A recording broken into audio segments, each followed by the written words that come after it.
بەناوی خوای گەورە سڵاوتان لێبێت بەڕێزان. هەڵکردنی ئاڵای کوردستان لە شاری کەرکووک کاردانەوەی ناوخۆیی و نەتەوە یەکگرتووەکان و نێودوڵەتی بەدوای خۆیدا دەهێنێت. دوایەوەی ئاڵای کوردستان لەسەر قەڵای کەرکووک هەڵکرا ناڕزایەتی نێردەی نەتەوە یەکگرتووەکان لە عێراق و بەشێک لە لایەنە تورکمانەکانی لێکەوتەوە. لایەنە کوردیەکانیش پێشوازی لە هەڵکردنی ئاڵای کوردستان لە شاری کەرکووک دەکەن. بە میوانداریێک لە بەڕێزان لە ستۆدیۆی سەرەکی ئازاد جەباری ئەندامی ئەنجومەنی پارێزگای کەرکووک، هەروەها لە هەولێرەوە ئایدن معروف ئەندامی مەکتەبی سیاسی بەرەی تورکمانی عێراقی تاوتوێ ئەم پرسە دەکەین. لە سەرەتادا راپۆرتێک دەبینین، دواتر لەگەڵ میوانەکانمان شڕۆڤەی ئەم پرسە دەکەین. هەڵکردنی ئاڵای کوردستان لە شاری کەرکووک کاردانەوەی لایەنە کوردی و تورکمانەکانی شاری کەرکووک و نوێنەرایەتی نەتەوە یەکگرتووەکان و دەوڵەتی تورکیا بەدوای خۆیدا دەهێنێت. دوای 14 ساڵ لە ڕوخانی ڕشەمی بەعس و ئازادکردنی کەرکووک ڕۆژی 14 سەی 2017 نەجمەدین کەریم پارێزگاری کەرکووک نووسراوێکی فەرمی ئاڕاستەی ئەنجومەنی پارێزگای کەرکووک کرد بۆ ئەوەی بڕیارێک دەربکەن بۆ هەڵکردنی ئاڵای کوردستان لەسەر بینای دام و دەستگا حکومیەکان. لە ئێوارەی ڕۆژی 23 بە بۆنەی سەری ساڵی کوردی و ئاڵای کوردستان لەسەر قەڵای کەرکووک هەڵکرا. ئەمەش نیگەرانی لایەنە تورکمانەکان و دەوڵەتی تورکیا و نەتەوە یەکگرتووەکانی لێکەوتەوە. پێکاتەی کورد و حیزبە کوردستانەکان کە زۆرینەی شاری کەرکووک پێک دێنن پێشوازیان لە هەڵکردنی ئاڵای کوردستان لە کەرکووک کرد. بەڕای هەندێکیشان دەبوایە 14 ساڵ لەمەوبەر لەو کاتەی کەرکووک لە ساڵی 2003 ئازاد کرا ئاڵای کوردستان ناوشێوەی ئاڵای عێراق هەڵبکرایە و بە ئەنگاوێکی درەنگ وەختی دەبینن. أن يتم خرق الدستور والقانون النافذين في محافظة كركوك. بەشێک لە لایەنە تورکمانەکانیش بە توندی دژایەتی هەڵکردنی ئاڵای کوردستان لە کەرکووک دەکەن و بە نانەوەی ئاشوب لە نێوان پێکاتەکانی کەرکووک دایدەنێن. وەک کاردانەوەیکیش بەرامبەر هەڵکردنی ئاڵای کوردستان ئاڵای پێکهاتەی تورکمانیان لە چەند ناوچەیەکی کەرکووک هەڵکرد. Kerkük'ün valisi burada ateşte oynuyor. ئەرشەد ساڵحی سەرۆکی بەرەی تورکمانی عێراق لەو بارەوە ڕایگەیاند پارێزگاری کەرکووک یاری باگر دەکات و هەڵکردنی ئاڵای کوردستان قەیران دروست دەکات. Burası bir Türkmen şehridir, bir Türkmen bölgesidir. سەرۆکی بەرەی تورکمانی وتیشی کەرکووک شارێکی تورکمانیە و داوا لە تورکیا دەکەین پشتگیری مام بکات. هەرچی پێکاتی عەرەبی کەرکووکیشە تاوەکو ئێستا هیچ کاردانەوەیەکی بەرفراوانیان دژیە هەڵکردنی ئاڵای کوردستان لە کەرکووک نەبووە. لە سەراستی هەرێمایەتیش دەوڵەتی تورکیا دژایەتی خۆی بۆ هەڵکردنی ئاڵای کوردستان لە کەرکووک دەربڕی. حسێن موفتووغڵو وتەبێژی وەزارەتی دەرەوەی تورکیا ڕایگەیاند ئەم جۆرە هەوڵانە مەترسین بۆ سەر فرە کولتوری شاری کەرکووک و تورکیا پێشوازی لە هەڵکردنی ئاڵای کوردستان ناکات. لای خۆشەوە نوێنەرایەتی نەتەوە یەکگرتووەکان ناسراو بە یۆنامی بۆ کاروباری عێراق نیگەرانی خۆی دەربڕی بۆ هەڵکردنی ئاڵای کوردستان. لە ڕاگەیەندراوێکیشدا نوێنەرایەتی نەتەوە یەکگرتووەکان لە عێراق ڕایەگەیەنێت حکوومەتی عێراق ڕوونی کردوێتەوە بەپێی دەستور کەرکووک دەکەوێتە ژێر دەسەڵاتی حکوومەتی ناوەند و نابێت هیچ ئاڵایەک جگە لە ئاڵای عێراق لە پارێزگاکە هەڵبکرێت. ئێمە جارێ لەگەڵ ئەوەیان نین کە ئەڵێن ئەمە دەستوری نییە لە دەستوری عێراق لە هیچ کوێتیای نییە. لە کاردانەوەی نەتەوە یەکگرتووەکان و وەزارەتی دەرەوەی تورکیادا پارێزگاری کەرکووک ڕایگەیاند هیچ دەوڵەتێکی دەرەکی بۆی نییە دەست بخاتە نێو کاروباری کەرکووکەوە. نەجمەدین کەریم پارێزگاری کەرکووک وتیشی هەڵکردنی ئاڵای کوردستان لە کەرکووک دەستوریە و لە دەستوری عێراقدا ناتووە کەرکووک نەتوانێت ئاڵای خۆی هەڵبکات. بەپێی تەواوی بەڵگەنامە مێژوویەکان و یاساییەکان کەرکووک شارێکی کوردستانیە و دانیشتوانەکەشی پێکهاتوون لە زۆرینەی کورد پاشان عەرەب و تورکمان. لە سەرجەم وێزگەکانیشدا خاڵی ناکۆکی دەسەڵاتدارانی عێراق و کورد شاری کەرکووک بوو و دوای 14 ساڵیش لە ڕوخانی ڕژێمی بەعس تا ئێستا بە فەرمی نەگەڕاوەتەوە سەر هەرێمی کوردستان.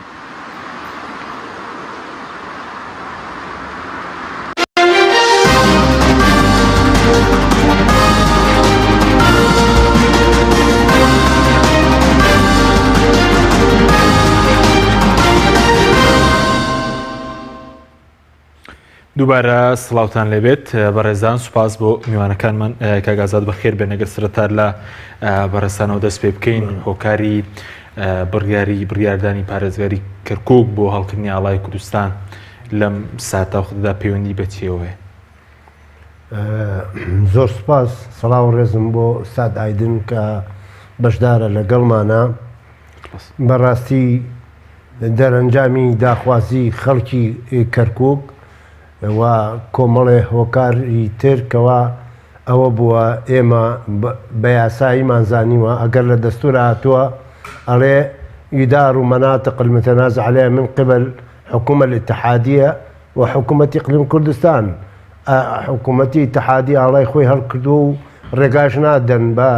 الله كردستان لبي هالبكري لبروا إما ببيوست مازاني أجر لمناسبة كان شابه الله كردستان هالكري الله كردستان حزكم بزاني رمزي برخداني ملتك لا قازية وتاوكو امرو باراستمانا چەندەها شاعر شعری پیاوتووە پیرۆزە لە لامان چی ئاڵاکەمان چی سوورەکەمان چی شەهیدانمان ڕەمزی خەبات و تێگۆشانی ئەو ملەتەیە لە کەرکووکە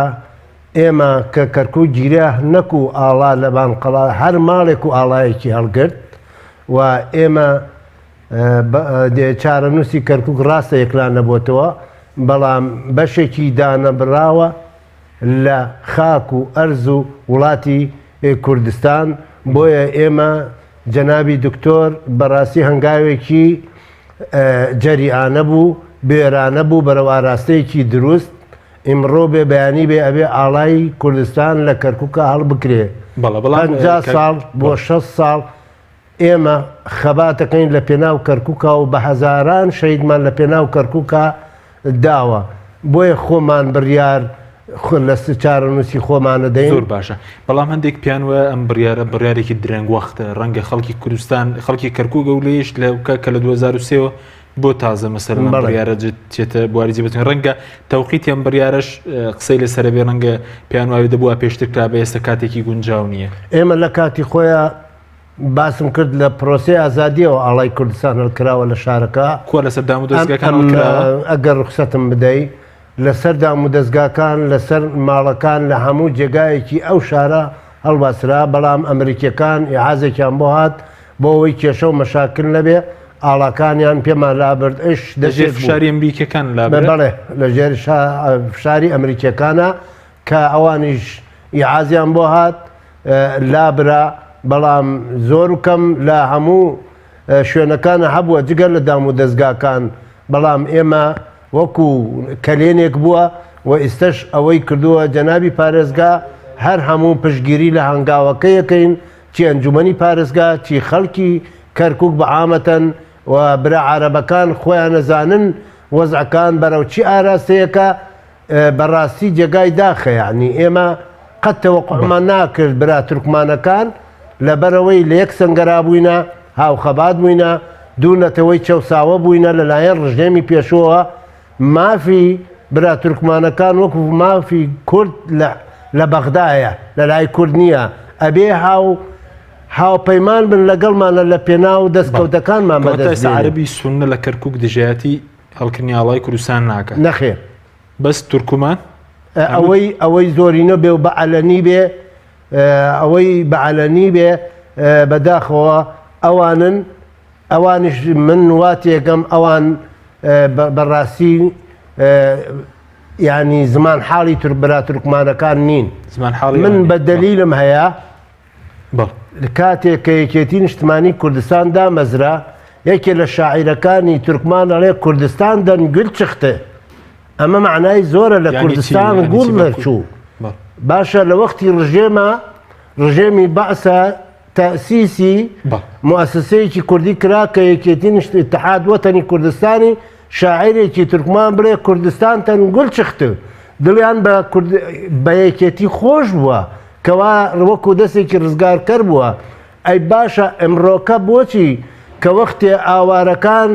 کە وەختێ کورد دەرەکرا لە کەرکووکە تورکمان پێی ناخۆش بوو بە ئاو بە خواردن بەڕێیانیان نەخست ئێستاکە ڕووبەڕووی ڕوبەڕووی خواستەکانی میلەتەکەمانە بنەوە من بەوە تێگەم کەوا ئەمە ئەو قسانە و ئەو تەسریحانە بەڕاستین تورکمان نییە جگە لەو جەماعەتە نەبێت. بەڵێ سوپاس دەکەم ئەگەر بچین لای کاگایدن زۆر سوپاس بۆ بەشداریکردنی بەڕێستان لە بەرنامەکەماندا بە شێوەیەکی گشتی ئێوە چۆن لە هەڵکردنی ئاڵای کوردستان لە شاری کەرکووک دەڕوان و بۆچی پێکاتەی تورکمان یاخود ئێوە وەکو بەتابەتی وەکو بەرەی تورکمانی دژایەتی هەڵکردنی ئاڵای کوردستان لە شاری کەرکووک دەکەن؟ وەلە پێشێکی زۆر سوپاسی بەڕێزتان دەکەین هەروە زۆر سوپاسی برای بەڕێزم کاک ئازاد جەباریش ئەەکەین هەروە زۆر ڕێز و سەلاوشم بۆ بینەران و بیسەرانی کەناڵی پەیام دەکەم. بەڵێ کە برای عزیزم کاک ئازادش باسی کرد کە دوو نەتەوەی لە کەرکووک نەتەوەی کورد و نەتەوەی تورکمان کە زۆر لە یەک نزیکن کە دیار بوو لە ڕابردوودا کە غەدرێکی زۆر نەعادالەتی زۆر بەرامبەر ئەم دوو نەتەوە کراوە. لە ئێستا دەکە ئێمە وا ئەبینین کە ئاڵای کوردستان کە ئێمە هیچ کاتێک وەکو بەرەی تورکمانی ویا وەکو نەتەوەی تورکمان لە عێراق و لە هەرێمی کوردستان دژی ئەم ئاڵای نییە. ئێمە ئاڵای کوردستانی نە ئێمە ئازانین کە ئاڵای کوردستان کە سمبولی نەتەوەی نەتەوەی کووردا لە عینی کاتیشدا هیچ کاتێش ئێمە دژی هێزی پێشمەرگە نەبووینە. ئێمە باش ئازانین کە هێزی پێشمەرگەش سمبولی بۆ سمبولە بۆ نەتەوەی کورد کە دیفاعی لە پێکاتەکان و پارێزگاری لە پێکاتەکانی کەرکووک و لە ناوچەکانی تر کردووە بێ جیاوازی. لێرەدا کە ئێمە ئەم لە ئێستا دەکە دیارە پارێزگای کەرکووک کە بڕیاری دەرکردووە ئەم بڕیارە ناردۆ بۆ ئەنجومەنی پارێزگاری کەرکووک بۆ هەڵکردنی ئاڵای کوردستان لە سەردام و دەستگایەکاندا ئێمە گلەی و تێبینیمان لەسەر بڕیارەکەیە کە نەدەبواە کە بەو شێوازە بێت کە بەبێ ئەوەی پرسی بە تورکمانەکان نەکرێت و ویا پرسی ویا ئیستیشارە بە پێکاتی تورکمان نەکرێت لەم شارەدا کە برای بەڕێزیم کاک ئازادیش باسی کرد کە تورکمان لە کەرکووک و لە ناوچەکانی ئاطرافی کەرکووکتە کە پێکاتەیەکی گرنگە و بەشدار بووە لە پرۆسەی ئیداری و سیاسی ناوچەکەدا کە فاکتەر گرینگە لە هەموو کاتیشدا زیاتر لە دیفاع لە مەغدوریەتی خۆی کردبووە و دیفاع لە مافەکانی خۆی کردووە بەبێ جیاوازی لە ناوچەکەدا. لێرەدا کە ئێمە تێبینیمان ئەوە بۆ ملاحەزەمان لەسەوە بووە کە نەدەبواە لەم کاتەدا ئەم بڕیارە دەربچێت لەبەرەوەی ئەم بڕیارە خزمەتی ناکاتە پێکەوە ژیانی ئەم شارەدا لەبەرەوەی کەرکووک خصوصیەت و تایبەتمەندی خۆی هەیە کە ئەمەش دیارە گلەی لایەنەکانی تر تێکەوتەوە. لە ئێستادا ئێمە بۆمە لەم شارەدا برایەتی تورکمان و کورد زۆر گرنگە پێویست بەوە کاتن کە ئەم بڕیارە نەبێتە سەبەبک ویان نەبێتە کاریگەرێکی خراپ لەسەر پەیوەندەکان نێوان ئەم دوو نەتەوەیدا. لەبەرەوەی ئێمە دوو نەتەوەینە زۆر لە یەک نزیکین کە ئێمەش پێویستمان بە پیشتوانی یەکتر هەیە و پێویستمان بە ئاساییکردنەوە پەیوەندەکان هەیە و لە کەرکووک و لە هەرێم و لە عێراقشدا. بەڵام کاک ئەیدن بۆچی ئێوە وەکو تورکمانەکان بە تایبەتی وەکو بەرەی تورکمانی ینی بۆ پێتان ڕەوایە مەسەلەن ئاڵای عێراق لە کەرکووک هەڵبکرێ بەڵام ئاڵای کوردستان هەڵ نەکرێت؟ ئێمە وتم کەمە هیچ کاتێک دژی هیچ ئاڵایەک نینە نە دژی ئاڵای عێراق و نەدژی ئاڵای کوردستاندا کە ئەمانە ئەم دوو ئاڵایە و ڕێز و تایبەتی خۆی هەیە و گرنگی خۆی هەیە و لە عێراق و لە کەرکووک و لە هەرێمدا. بەڵام ئێمەش کە وەکو نەتەوەی دووەم لە هەرێمی کوردستان وەکو نەتەوەی سێەم لەسەر ئاستی عێراقدا ئێمەش کە ئاڵایەکمان هەیە کە ئاڵای تورکمانە کە دەبێت ڕێزی لەم ئاڵایەش بگرێت کە لەلایەن حکوومەتی عێراقەوە و لەیان حکوومەتی محلی کەرکووکەوە و لەلایەن حکوومەتی هەرێمی کوردستاندا کە ئێمەگەر باسی پێکەوە ژیان و باسی دموکراسی و باسی مافەکانی مرۆڤ بکەین دەبێت ڕاچاوی مافەکانی نەتەوەکانی ترش بکەین کە لەگەر نەتەوەی کورد ئەژین لە هەرێمی کوردستان و لە کەرکووک و لە عێراقدا ئێمە کە دژی ئەو بڕیارە وایە تێبینی و ملاحەزەی هەیە لەسەر بڕیارەکە بەمانە نییە کە ئێمە کە پشتوانی لە ئاڵای عێراق دەکەین کە دژی ئاڵای کوردستانی شتیوهانیە کە بەڵام لە بڕیارەکە ئیستشارە بە تورکمان نەکراوە لە هیچ پرسەکان لە پرسە گرنگەکان و هەستیارەکان و حساسەکان ئیستشارە و بە تورکمان ناکرێتن لەسەر ئاستی کەرکووک و لە ئەنجومەنی پارێزگای کەرکووک و لە پارێزگاری کەرکووکتا لە پرسەگرکەکان بە تایبەتیدا لەبەرەوەی کە ئێمە گلەیمان هەیە و لەبەرەوەی ملاحەزەمان هەیە تێبینیمان هەیە و ئەم تێبینیش ڕەوایە بۆ تورکمانەکان لە کەرکووک بەڵام بۆچی پێتان وای هەڵکردنی ئاڵای کوردستان لەم ساتە وەختەدا ینی بە چ دەلیلێک دەبێتەوەی ئەوەی کە برایەتی نێوان پێکاتەکان بە تایبەتی کورد و تورکمان بەرەو تێکچوون بچێت یعنی ئێمە ئەم دوونەتەوەی زۆر گرنگە پەیوەندی ئەم دوونەتەوەی بۆمە زۆر گرنگە لەم کاتەدەکە ئێمە باش ئەزانین کە ئێستا شەڕ و پێکدادانێ لە باشووری کەرکووک بە تایبەتی کە مەترسیەکانی داعش و ئێستا پرۆسەی ئازادکردنی مووسڵ و هەیە و کە مەسلەی شنگال و مەسلەی تلافەر هەیە و کە لەم ناوچانەدا کە مەسلەی هێزی چەکداری حەشی شعبی هەیە و ئەمانە هەموو تاکو ئێستا یەکلا نەبوویتەوە لەبەرەوەی ئەم دوونەتەوەیە کە لە مێژووە کە پەیوەندێکی زۆر باشیان هەبووە و کە خزمایەتی لەگەر یەکتریان هەبوو و ئێمە لەم کاتەشدا نامانەوە کە هیچ گرژی و ئاڵۆزیەک لە نێوان ئەم دوونەتەوە ڕوو بدات بە تایبەتی لە کەرکووکتا کە ئێمە بۆ زۆر گرنگە ینی کە پەیوەندیەکانی نێوان کورد و تورکمان کە دوونەتەوەنە کە غەدریان لێکراوە و ناعادالەتیان بەرامبەر کراوە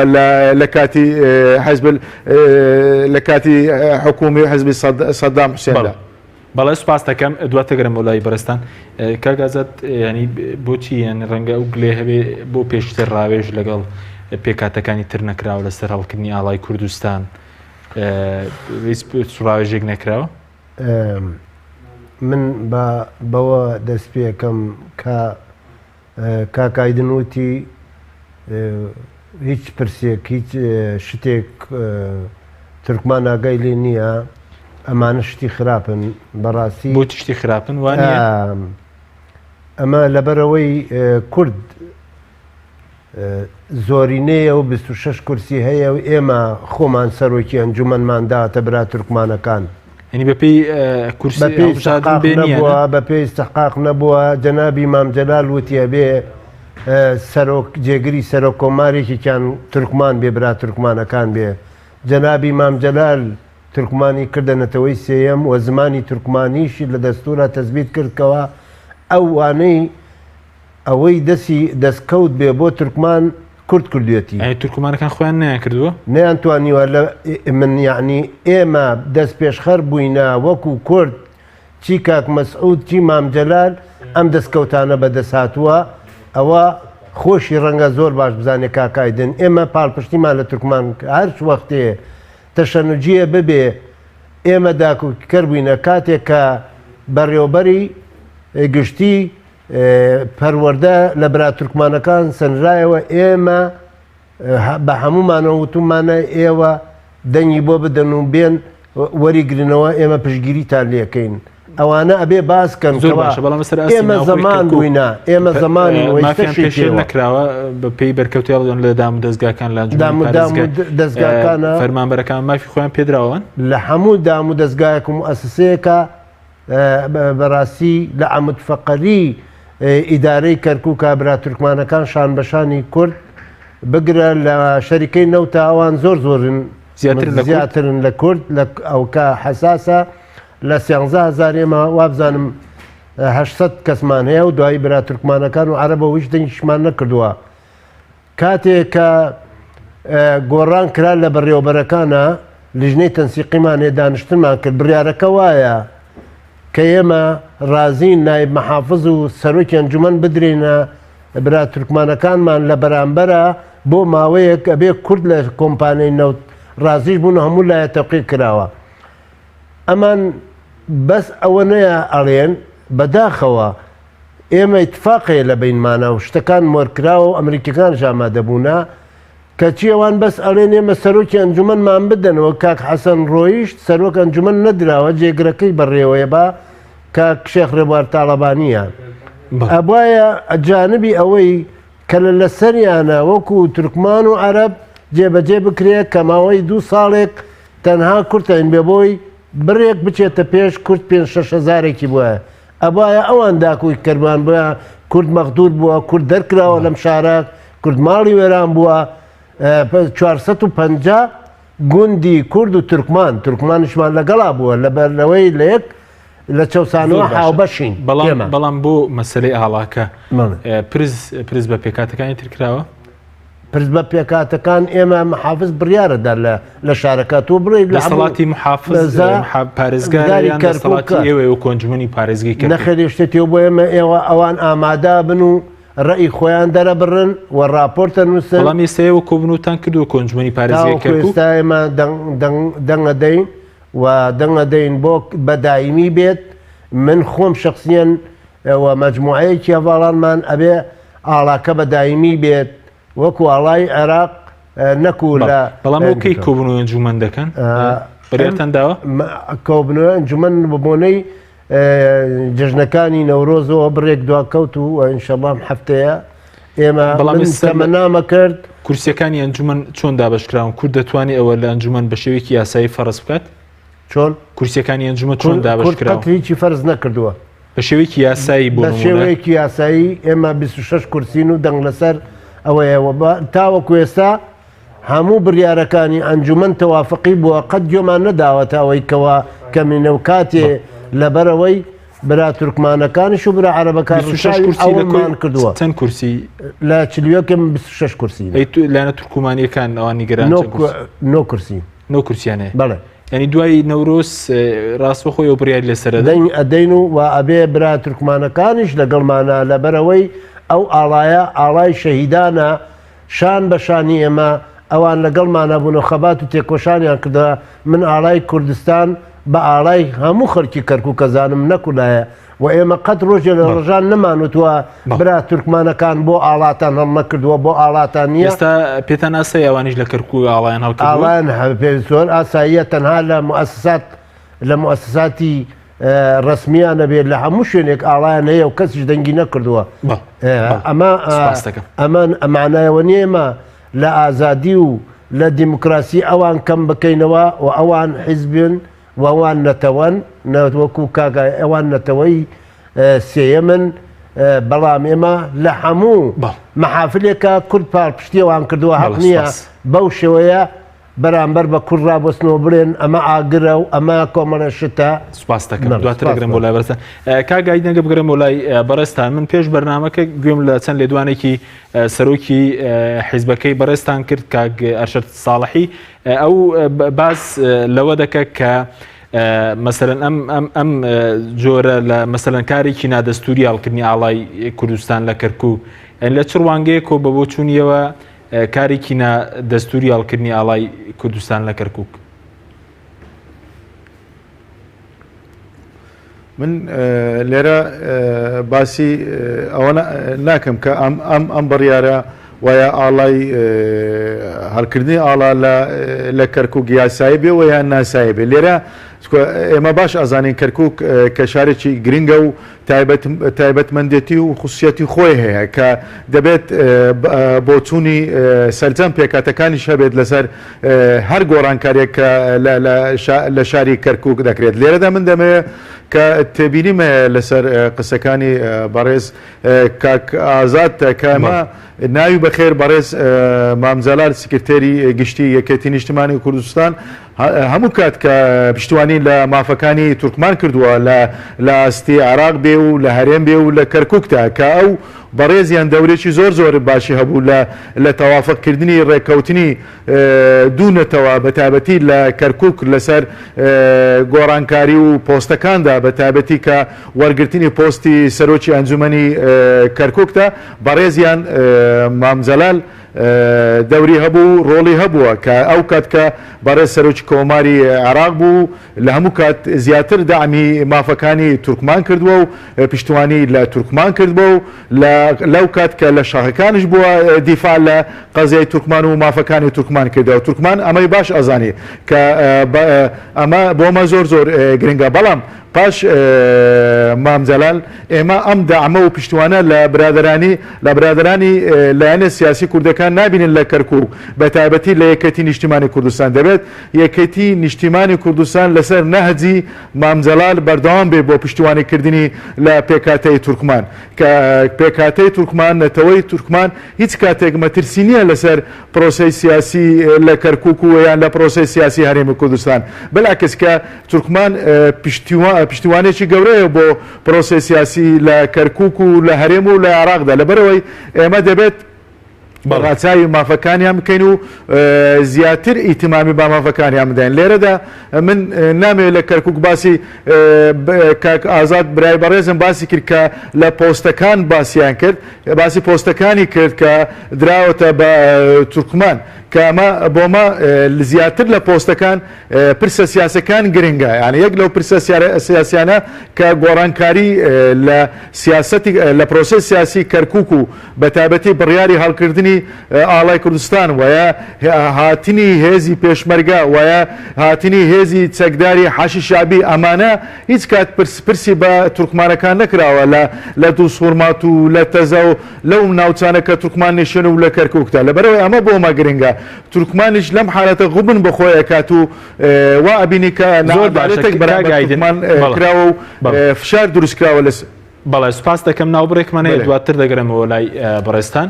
بەڵێ بینێرانی بەڕێز ناوبڕێکی کورت و دەگەڕێنەوە وڵاتان لەگەڵمان بمێنەوە.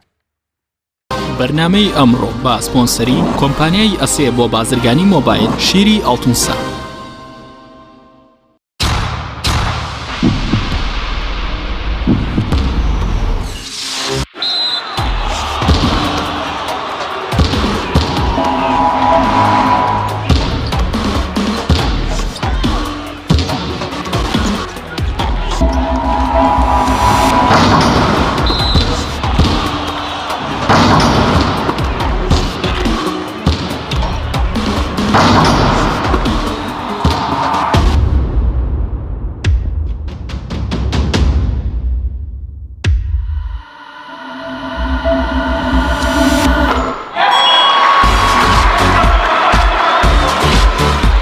سەرکەوتنە گەورەیە تەنها شیری وشکی ئەڵتونسای تەمێکی ڕاستەقینە و 100% سروشتی نۆشی کەو هەمیشە بە بەهێزی بمێنەرەوە. ئەسێ ئەمڕۆ جیاوازتر دەردەکەوێت. ئەسێ ڕنگ و هێز و توانایەکی نوێ پێشکەش دەکات. زیرەکێکی ڕاستەقینە و متمانە پێکراوە. ئەسێ Q6 نوێترین مۆبایلی زیرەکە و کردنەوەی لەلایەن پەنجەمۆری خاوەنەوە کار دەکات. ڕامی 3 گیگابایتە و میمۆری 32 گیگابایتە و کامێرای سەرەکی 13 مێگاپیکسلە و کامێرای پێشەوەی 8 مێگاپیکسلە. ئەسێ یەکەمین مۆبایلی مارکەی کوردی 4G LTE. تۆپ ئارت تاکە بریکاری تۆڕی میدیایی کۆمەڵ بۆ دروستکردن و بڵاوکردنەوەی ڕیکلام. تۆپ ئارت.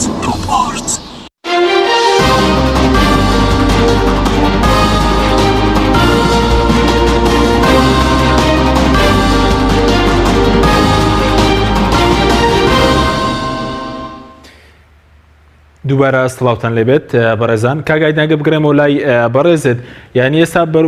بەڕوونی بەڕێزت پێ دوایە وەکۆندای مەکتەبی سیاسی بەرەی تورکمانی هەڵکردنی ئاڵای کوردستان لە کەرکووک یاسەیە نایاسەیە چووکە لە کۆبوونەوەی حیزبەکەی خۆتان لە چەند ڕۆژێک لەمەوە بەرسەکردات حیزبەکەتان باتان باز لەوە دەکات لە ڕاگەندراوەکەی کە ئەم پرۆسەیە تەواو نایاساییە.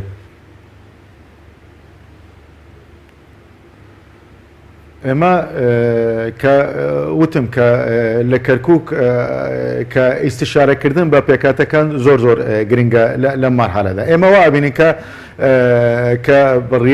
بڕیاری هەڵکردنی ئاڵای کوردستان لەم کاتەدا گونجاو نییە، زیاتر سیاسیە کە دەستوریە و وە دەستوری نییە، ئەمە بابەتێکی ترە. بەڵام ئەمە بۆمانەی نییە، ئێمە دژی ئاڵای کوردستانن. ئێمە هیچ کاتێک وەکو بە جەبەی تورکمانی وە وەکو پێکاتەی تورکمان ئێمە دژی ئاڵای کوردستان نینە، نە لە کەرکووک و نە لە هەرێمی کوردستانە لە عێراقدا. ئەیمانای چییە ئەو نیگەرانی ئێوە لە کەرکووک کاگایدن؟ یانێ ئەمانە ئێمە دڵگرانەکە توێبینیەکەمان ئەوەیە هەموو کات کە بابەتێکی وایە پرسێکی گرنگە ناگەڕێنەوە بۆ پێکاتێک. زۆر باش. ئێستا کاگایدن ینی کێشەکە هاتنی بەڵێ، یعنی ئێستا کێشەکە بەوە چارەسەر دەکرێت ئەگەر بێن پرسێک بێەوە بکەن وەکو پێکاتەی تورکمان، یاخودێەوە هەر ناتەنەوێت ئاڵای کوردستان لە کەرکووک هەڵبکرێت. یانە ئێمە نانە ئەگەر چۆن کێشەکە بەڵێ چارەسەرکرێتن، یانێ وتم کە تورکمانیش کە پێکاتەیەکی گرنگە لە دەبێت نەتەوەی کورد و وە لایەنە سیاسەکانی کەرکووکش ڕێز لە مافەکانی تورکمان بگرین کەەوە پشتوانی لە مافەکانی تورکمان بکەن بەویش بە وەکو هەڵکردنی ئاڵای تورکمانێلی کە وایە ئاڵای تورکمان لە کەرکووک و لە ناوچەکانی تریش کە ئەمەش وەکو سمبولی پێکەوە ژیانی بۆ ئەم شارە. بەڵام لێرەدا من تاکید دەکەمەوە نەک لە بڕیاری هەڵکردنی ئاڵا لە پرسەکانی تریش کە هیچ کاتێک لە کەرکووک و لە ناوچەکانی تریش پرسی بە تورکمان ناکرد کە تورکمان لەم ناوچانە تایبەتمەندەتی خۆی هەیە و پێگەی سیاسی و قەبارە و حەجمی خۆی هەیە لەم ناوچانەدا کە بەشدارە لە ئیدارەی محەلی و کەرکووک و لە ناوچەکانی ئەطرافی کەرکووکدا. بەڵام کە وەکو وتم لە بابەتە هەستارەکان و لە پرۆسەی سیاسی ئەم شارەدا هیچ کاتێک ئیستیشارە بە تورکمان نەیان کردووە، نە بەلایەنە سیاسی تورکمانەکان نە بە پێکاتەی تورکمان. زۆر باش. کەواتە بەڕوونی بۆی ئێمە لامان ڕوون بێم ئەم نیگەرانی مەسەلەن لایەنە دو حیزبە تورکمانیەکان لەسەرەوەی کە ئاڵای کوردستان لەوێ هەڵ نەکرێ، یا لەسەرەوەی کە ئێوەش دەتانەوێت وەکو ئاڵای کوردستان ئاڵای مەسەلەن تورکمانیش هەڵ بکرێ؟ یعنی وتم کە کەرکووک تایبەتمەندیتی خۆی هەیە و خوسەتی خۆی هەیە و چۆن لە ئێستادا مەسەلەن لە کەرکووک لە پارێزگای کەرکووک و یا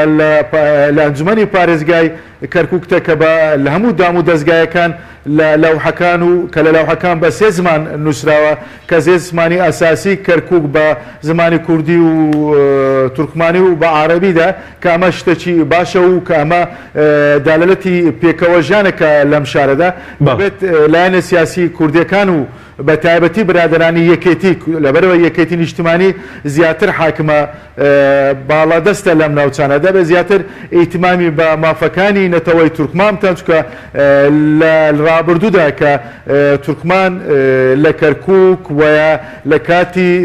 شاخەکاندا پشتوانی لە پێشمەرگەی کردووە و پشتوانی لە خەباتی سیاسی هەرێمی کوردستان و خەباتی سیاسی سەکداری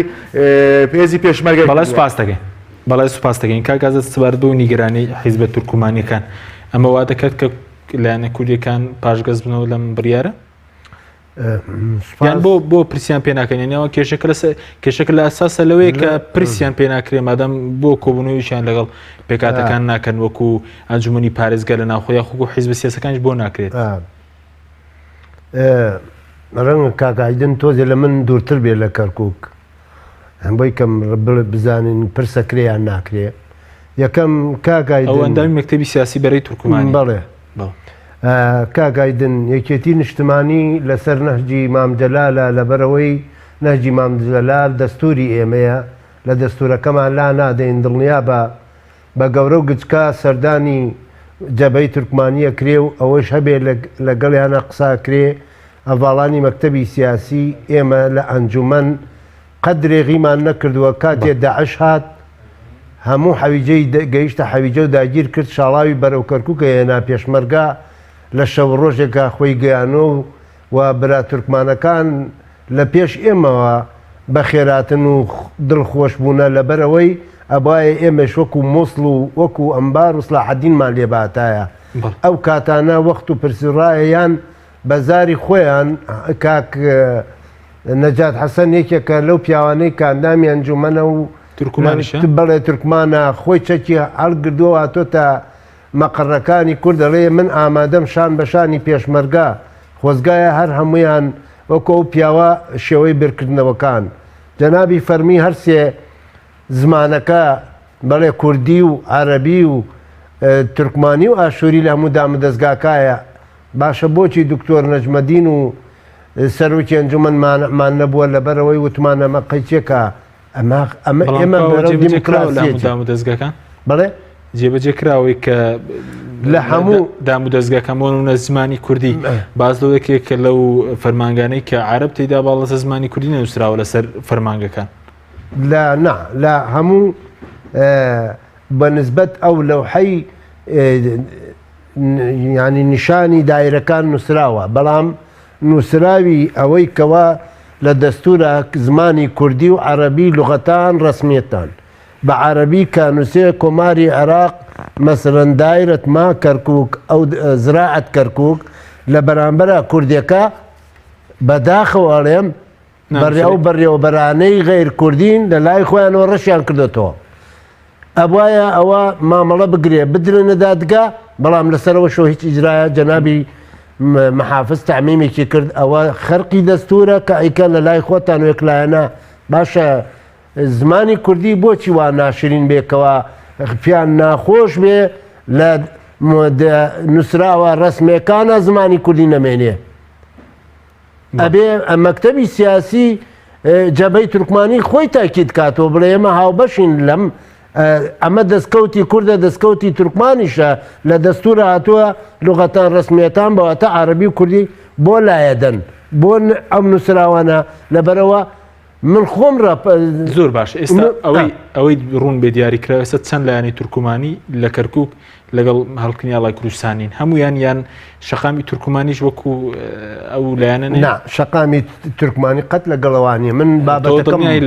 بەڵێ من دڵنیام و زۆر بۆ سەرکردەکانیانەوە حیزبەکانیان بەداخەوە نوێنەرانیان لە پەرلەمانی عێراق دەربێ برا تورکمانەکان شان بەشانی کورد و عەرەب هاتنە قەڵاو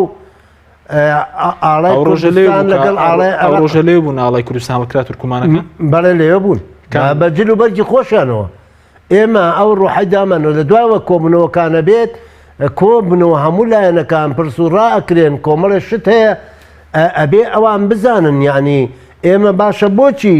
بۆ هەموو دام و دەستگاکان هەرسێ و چوار لوغەکە قەیچێکە با هەڵکرێت بەس سپارەت بە ئەوەی کە من لە لێدوانەکانی کاگایتن خوێنمەوە ژەوەیە کەوانیش داوا دەکەن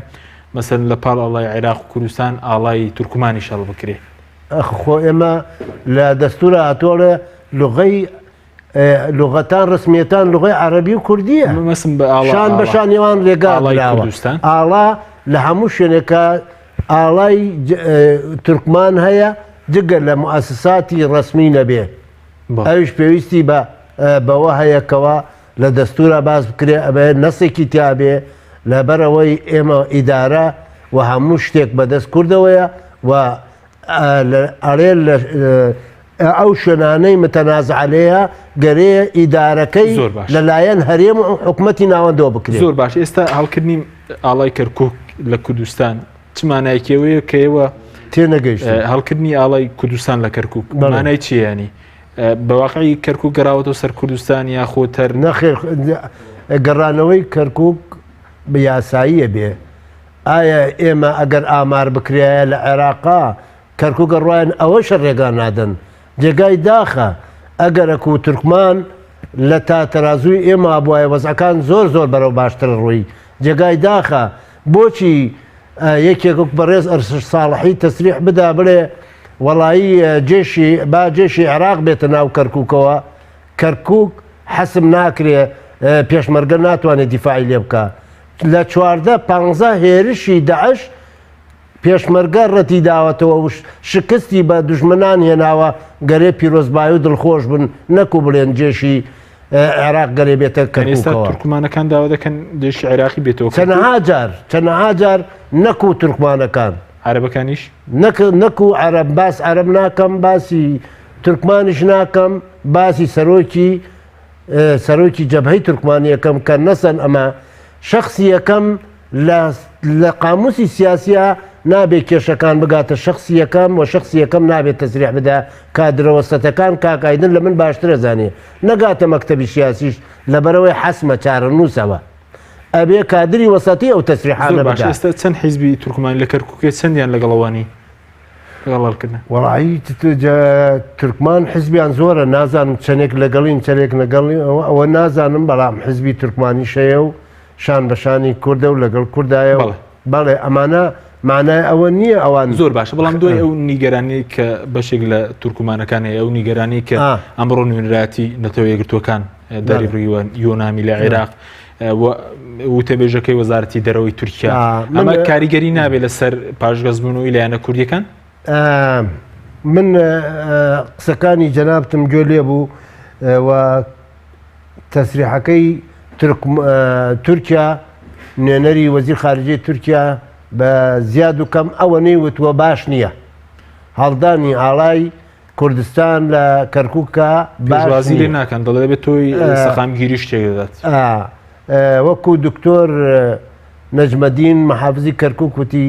دەستێوەردان قبول ناکەین لە هەر کەسێ بۆ خۆی هەڵسێ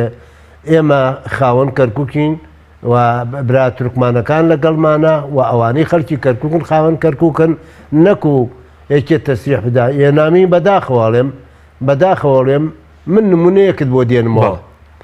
سیاسەتەکانی یۆنامی کە لە کەرکووک هابوونە لەگەڵ سیاسەتەکانی دەرەوە کە لە کەرکووک هابوونە لەگەڵ ئێمە کۆبوونەوە ئێوەیت ئێوە لەسەر حەقن ئەتۆ یەکگرتوەکان لە خزمەتت کەم با خزمەت ڕوونی با تەواو بم لەگەڵ ئێمە کۆبوونەوەی وت ئێوە لەسەر حەقن ئەمە پاس پرۆسی ئازادی لەگەڵ برا تورکمانە کۆبوونەوەیان ئێوە لەسەر حەقن لەگەڵ عەرەبا کۆبوونەوە لەسەر حەقن هەر لایەنێ خۆی احتیفازی کردو بە حەقی خۆیەوە و پێکناتنی کەرکووچەکان لەسەر دایرەیەکی لەسەر مێزێکی مدێور بۆ چارەسەری کەرکووک ئەوەیە کە هەمومان ئەڵێ نەمە حەقمانە تا ئێسێکلان نەبووتەوە جێگای داخە ئایستای بینی ئەمەشە بشێونیەکە کە ئەوە یۆنامی قسەیەکی وا بکە لەبەرەوەی بەڵێ ئێمەشە زانین کەرکووک بەشێکە لە عێراق یەکلان نەبووتەوە بەس معنای ئەوە نییە خەڵک تمۆحی نەبێ معنای ئەوە نییە لێدوانێتەوە یەکگرتوەکان ئەنجومەنی پارێزگای کەرکووک نیگەران لەم لێدوانێتەوە یەکگرتوەکان لەکوێ لە نیگەران لە نێدوانێتەوە یەکگرتوەکانی یۆنامی لە عێراق نابووە و تەسریحی بدایە ئەوە شان ئەبووە بیوتە شانێکی ئیدارەی کەرکووک خۆیەتی نەکوشانی عێراقی کەرکووک بەرە و ئەوە ئەڕواکە لا مەرکەزیت بۆ هەموو پارێزگاکان هەڵای خۆیە بێ باشە ئەم تەسریحی ئەوە بۆ خۆیان غەفور و ڕەحی من بۆ ئێمە شەدید العقابن تەنانەت ئەوانەی کەوا لە سێبریا ئەوانەی ئاسکە بە خێوەکەن ئەوان فدرالی و کۆنفدرالی و ئاڵایان هەیە بۆ ئێمە نێڵن و ڕێگامان نەدەنێ زۆر باشە زۆر نیگەرانین لەو قسانەی یۆنامی لەبەرەوەی ئەبایە ئەوان سمبولی خۆشەویستی و تەبایی برایەتی بوویان نەکو بەو شێوەیە تەسریح بدەن پێ دوێ ئەم لێدوانە لەبری تەبایی ئاژاوە دەنێتەوە ئێمە وا تێگەین ئەمە ئاژاوە نانەوەی وەکو وتمان دەورەکانیان لە کەرکووکاوا بووە پێشتر ئێستاشە خەریکن غەڵەتێک دووبارەکەنەوە یۆنامیە بواە ببایەتە سمبولی ئاشتی و تەبای و برایەتی سوپاس دەکەم کاگای نەگەر بگرم وڵای بەڕێستان سەبارەت بە مەسەلەی چارەنووسی کەرکووک وە سەبارەت بەوەش کە باز دەوە دەکرێت ئەم نیگەرانەی کە هەیە لەلایەن بەشێک لەلایەنە تورکمانەکان ڕەنگە ئەو کاگازات باز دەوە کە ڕەنگە تعبیر لە پێکاتەی هەموو تورکمان و جەماوەر و شەقامی تورکمان نەکات ینی بۆچی زیاتر مەسەلەن سەرۆکی حیزبەکەیەوە زۆر لەگەڵ مەسەلەی هەڵکردنی ئاڵای کوردستان نیە لە کەرکووک وەڵێ من تێبینیمەیە لەسەر قسەکانی بەڕێز کاک ئازادە کە دەربارەی لێدوانەکەی بەڕێز سەرۆکی بەرەی تورکمانی کاگەرشە ساڵ هەیە ئێمە ئاگادار بن کە لێدوانەکە داوای کردو کە سوپای عێراق بەشدار بێ لە ئۆپەراسیۆنی هەوێجە یعنی ئەم داوای نەکردو سوپای عێراق بێتە کەرکووک کە بەشدار بی لە ئۆپەراسیۆنی ڕزگارکردنی هەوێجە لەبەرەوەی هەوێجە مەترسی هەیە لەسەر کەرکووک کە بەڕێزیان سەرۆکی لوژنەی مافی مرۆڤە لە پەرلەمانی عێراقدا ئەمە یەک دووش کە بەلە لوژنەی مافی مرۆڤە لە پەرلەمانی عێراقدا لێرەدا کە ئێمە پێکەوەژیانی کەرکووک بۆمە زۆر گرنگە جەبهەی تورکمانی بەرەی تورکمانی کە حزبێکی ئاساسی تورکمانەکانە کە نوێنەرایەتی زۆرینەی تورکمانەکە لە عێراق و لە کەرکووک و لە هەرێمی کوردستانیش کە نوێنەرایەتی لە پەرلەمانی عێراق هەیە و نوێنەرایەتی لە پەرلەمانی کوردستان هەیە و لە ئەنجومەنی پارێزگا و لە ئەنجومەنەکانی تری شارەکانی تریش هەیە ئێمە کە داوا لایەنە سیاسی کوردەکانیش دەکەین لە کەرکووک کە ئەوانش کە بەو شێوازە لەگەر تورکمان تعامل بکەن کە تورکمان جزئەکە لە پرۆسەی سیاسی کەرکووکدا کە لەبەرەوەی تورکمان بەشدار بووە لە پرۆسەکە لەبەرەوەی تورکمان نزیکایەتی لەگەر لایەنە سیاسە کوردەکان و لەگەر نەتەوەی کووردە هەیە بەڵام کە لە باس ئەوە کرێ کە شارعی تورکمان و نەتەوەی تورکمان لەگەر ڕێی لایەنە سیاسی تورکمان دانی و ئەمە غەڵەتان بۆ چوونەڵات لەبەرەوەی بینیمان کە خەڵکی کەرکووک و ناوچەکانی تریش هەموو پشتوانی لە بڕیارەکەی بەرەو تورکمانیەکەن و پشتوانی لە جەبهەی تورکمانیەکان لەبەر لێرەشدا ئێمە دەمەوێت من ئەوەی تاکید کەمەوە لێرەدا من ئەو بار گرژیە و ئەو ئاڵۆزیە نەبێتە سەبەبێک بۆ تێکدانی پەیوەندەکانی لێوان لایەنی سیاسی و کوردی و تورکمانی و لەلایەک لەلایەک نەتەوەی کورد و نەتەوەی تورکمان لەبەرەوەی چکەمە لە بەرژەوەندی ئێمەدانیە و لە بەرژەوەندی ناوچەکەش دانیە لەبەرەوەی ئێمە لە هەموو کاتە زیاتر پێویستمان پێویستمان بە یەک ڕێزی هەوە پێویستمان بە بەڵێ زۆر باشە ئایدن سوپاس دەکەم کاتمان نەماگەر بە کورتی وەڵامی ئەو دوو پرسیارم دەوێت سەبارەت بەوەی کە ئێوە وەکو تورکمانەکان لەگەڵەوەدا نەگەر مافتان پارێزراوە بێت لە پۆستە ئیدارەکان کەرکووک بگەڕێتەوە سەرەرێمی کوردستانەوە بەو چونشتان وایە کە کەرکووک شارێکی کوردستانیە؟ ئێمە وا بینین کە لێستادا کە مەترسی داعش لەسەر کەرکووک و لە ناوچەکاندا هەیە و کە پرۆژەی بەرەی تورکمانیش کە داواکە کە کەرکووک بێت بە هەرێمێکی سەربەخۆ نەک لەگەڵەوە دانین بگەڕێتەوە سەرەرێمی کوردستان ئێمە ڕێزمانەیە بۆ هەموو پرۆژەکان و بۆ هەموو ڕێیەکانی کە لە کەرکووک و لە هەرێم و لە عێراق بەڵام ئەمە لەم کاتەدا ئەمە پرۆژەی جەبهەی تورکمانیا پشتوانی لەم پرۆژەیە کات کە ئەویش بکرێت بە هەرێمێکی ئەقلیمێکی و هەرێمێکی سەربەخۆ دوا پرسیارم زۆر بە کورتی سەبارەت بە لێدوانەکەی نەتەوەیەکتوەکان لە عێراق نوێنەرایەتی و سەبارەت بە لێدوانەکەی وتەبێژی وەزارەتی دەرەوەی تورکیاش ئێوە چۆن لەم لێدوانە دەربان دەربارەی دۆخی ئێستای کەرکووک